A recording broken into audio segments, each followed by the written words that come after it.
my name is Danica Patrick. I am a former IndyCar and NASCAR driver. Hi, I'm Mark Webber. I raced in Formula One for quite a few years and also raced for Porsche in the Le Mans 24 Hour and the World Endurance Championship. My first memory of racing was probably going to the dirt tracks when I was a kid. And so my sister and I, we were given like $20 and we would go sit in the grandstands, and it was a dirt oval. So like we'd go down to the fence line and pick up all the clay and make balls out of it. Yeah, we just hang out and watch the dirt races on Sunday night. Yeah, my first memory of racing is actually quite bizarre because I was actually racing in my own head, but I was on my own because I was on a motorbike on the farm, and I would commentate to myself because I was always leading races. I was always winning on the last lap. It was always spectacular. I feel like I would have a pretty good idea of what it would be like to hop back in an Indy car again. I'd probably be like, holy crap, these things are really fast. It's just that you're reminded what a performance machine it is. Getting back in a Formula One car for me now would be pretty traumatic because I don't think I'd get my ass in the seat to start with. My eyes are amazing. My eyes are still working beautifully, so that's good. You know, Formula One cars are so aggressive.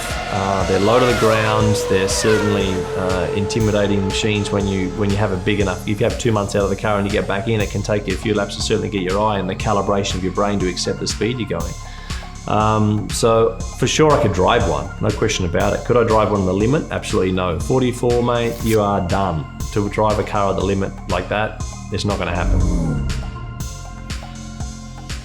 I think it's difficult to have like one fierce rival. You know, you're not always racing against the same person.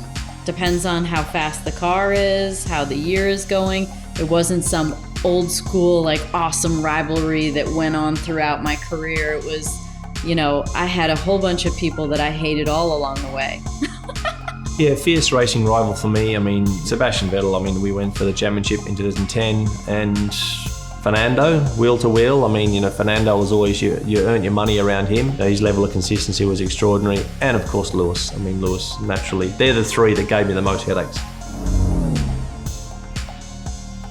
I will say there was one driver in particular that I looked at and thought, what they've done is amazing. And then I got the opportunity to actually race against him and look good compared to him. And it was Jacques Villeneuve. We were at Elkhart Lake and we were coming down to, like, it was the 1 to go or 2 to go.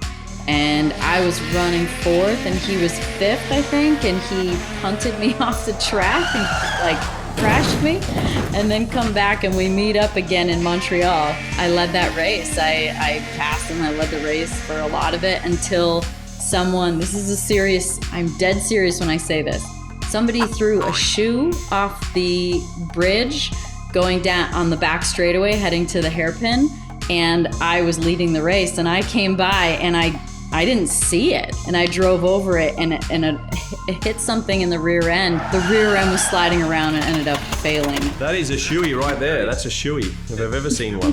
What's a shoey? I've never heard of that. A shoey is like, you know, when they drink out of the shoe on the podium, you know, out of the champagne, which is pretty disgusting, but, you know, they do it these days. If I would have won, I'd have done a shoey with the shoe. My racing hero was Alain Prost, and he was just a professor.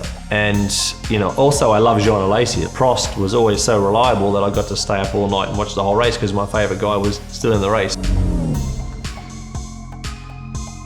You know, spending time with the team and spending time at the race shop was this thing that I didn't really enjoy it. And so I guess I wish I would have like known or been told at the beginning, you know, look, this is probably going to be your area of compromises where you're going to have to kind of put yourself out there and you know, create that camaraderie. Early in my Formula One career, I could have done more with, I suppose, using the tools and the technical side of, you know, to make my life a bit easier. But of course, when you work with the best, they sort of fill some of those little blanks in for you really well. And the true champions work on their weaknesses as much as they do their strengths, because that's a given. I mean, I play Eye of the Tiger a few times before I go to pit lane. But other than that, it's, no, I'm just kidding. Usually, like right before the race, I usually play really zen music, if I'm being honest. So, yeah, no eye of the tiger. Maybe I should have tried that. Maybe it would have helped. I wasn't a huge music guy pre-race, I must say. Probably a little bit of In Excess, Chili Peppers. My daily driver is a Range Rover. I did have my spell of driving a Lamborghini for my daily driver. I like the SUV, super functional, dogs, mountain bikes, easy to get in and out of. You know, I'm getting old now, mate, so, you know, to get down into a sports car is a little bit tricky with my dodgy back. So I like the Porsche Cayenne, but also I do have a 911. Yeah, I'm with Danica. Function sometimes over performance now, especially we've driven some pretty amazing race cars.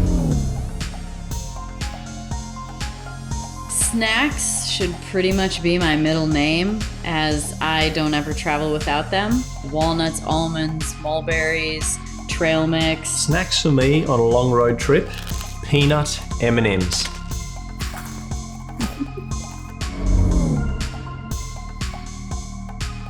The thing that I really love to be able to do that I noticed so much at the end of my career was to inspire people. But the thing is just being out there was enough. It was enough for so many people.